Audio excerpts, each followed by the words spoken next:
모세가 여호와께 아뢰되 주여, 나는 본래 말을 잘하지 못하는 자니이다. 주께서 주의 종에게 명령하신 후에도 역시 그러하니 나는 입이 뻣뻣하고 혀가 둔한 자니이다. 여호와께서 그에게 이르시되 누가 사람의 입을 지었느냐? 누가 말 못하는 자나 못 듣는 자나 눈 밝은 자나 맹인이 되게 하였느냐? 나 여호와가 아니냐? 이제 가라. 내가 내 입과 함께 있어서 할 말을 가르치리라. 모세가 이르되 주여, 보낼 만한 자를 보내소서. 여호와께서 모세를 향하여 노하여 이르시되 레위 사람 내 형 아론이 있지 아니하냐? 그가 말 잘하는 것을 내가 아노라. 그가 너를 만나러 나오나니 그가 너를 볼 때에 그의 마음에 기쁨이 있을 것이라. 너는 그에게 말하고 그의 입에 할 말을 주라. 내가 내 입과 그의 입에 함께 있어서 너희들이 행할 일을 가르치리라. 그가 너를 대신하여 백성에게 말할 것이니 그는 내 입을 대신할 것이요 너는 그에게 하나님같이 되리라. 너는 이 지팡이를 손에 잡고 이것으로 이적을 행할지니라. 오늘 본문의 말씀은 출애굽기 4장 10절에서부터 17절의 말씀입니다. 하나님은 애굽의 바로에게 가서 하나님의 백성들을 가나안 땅으로 인도해 내어야 할 그런 사명을 받게 되었습니다.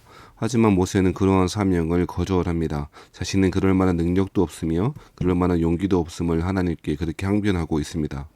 이러한 모세의 대답에 대하여 하나님은 그의 손에 짚고 있었던 지팡이를 던져서 뱀이 되게 하시고 그 뱀이 된 것을 다시 집어 던졌을 때에 다시 지팡이가 되게 하시는 표적을 보여주셨습니다. 뿐만 아니라 그럼에도 믿지 못하고 있는 모세에게 그의 손을 품에 넣게 되었을 때에 그의 손에 나병이 생기게 되고 다시 품에 넣게 되었을 때에 그의 손이 본래의 모습으로 돌아오게 되는 표징을 보여주셨던 것입니다.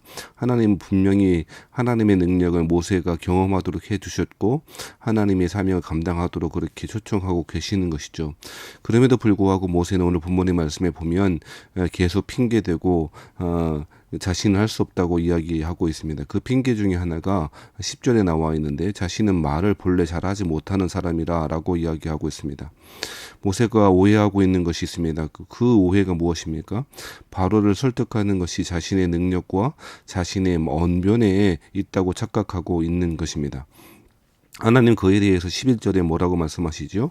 여호와께서 그에게 이르시되 누가 사람의 입을 지었느냐? 누가 말 못하는 자나 못 듣는 자나 눈 밝은 자나 맹인이 되게 하였느냐? 나 여호와가 아니냐라고 이야기하고 있습니다. 이런 하나님의 말씀을 잘 기억할 필요가 있을 것입니다. 우리는 하나님의 일을 감당하려고 할 때에 우리의 삶을 지탱해 나가는 것이 내 자신의 능력이나 판단이나 내 스스로에게 있다고 생각하는 경우가 많이 있을 것입니다. 하지만 하나님 그렇지 않다고 이야기합니다.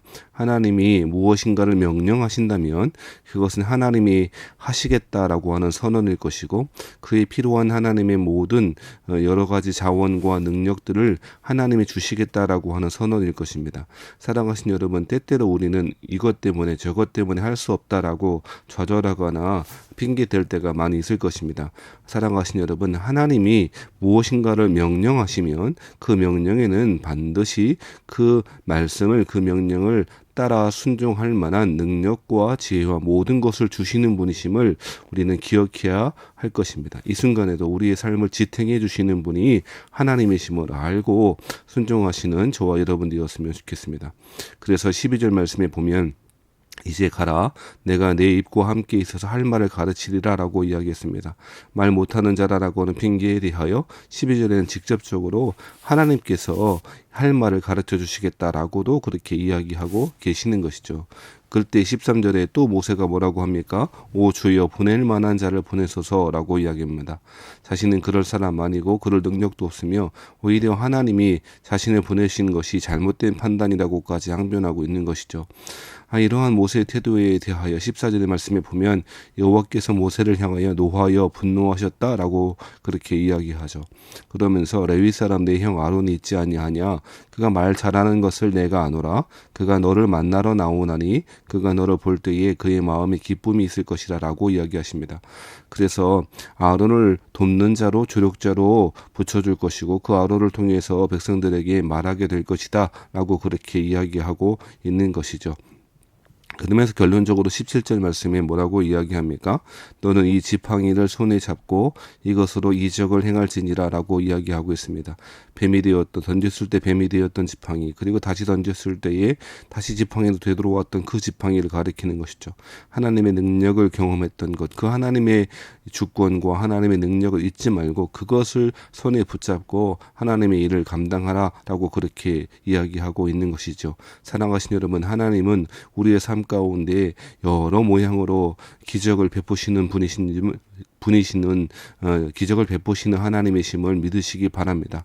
우리가 그 하나님의 일하심, 하나님의 능력을 붙잡고 나아가는 것이 우리의 사명을 감당하는 중요한 일이 되어야 할 것입니다. 사랑하시는 성도 여러분, 우리는 때때로 하나님의 명령 앞에 서게 됩니다. 하나님이 우리에게 주신 사명을 감당하기 위해서 서게 될 텐데요. 그때 기억하십시다. 하나님이 무언가를 말씀하시면 그 무언가를 행하게 하시는 그 사명을 감당할 만한 능력과 모든 것을 주시는 하나님이심을 믿고 오늘도 주 안에서 저와 여러분에게 주신 하나님의 그 일들을 충성스럽게 감당하는 주의 종들이 되시기를 주의 이름으로 축복합니다.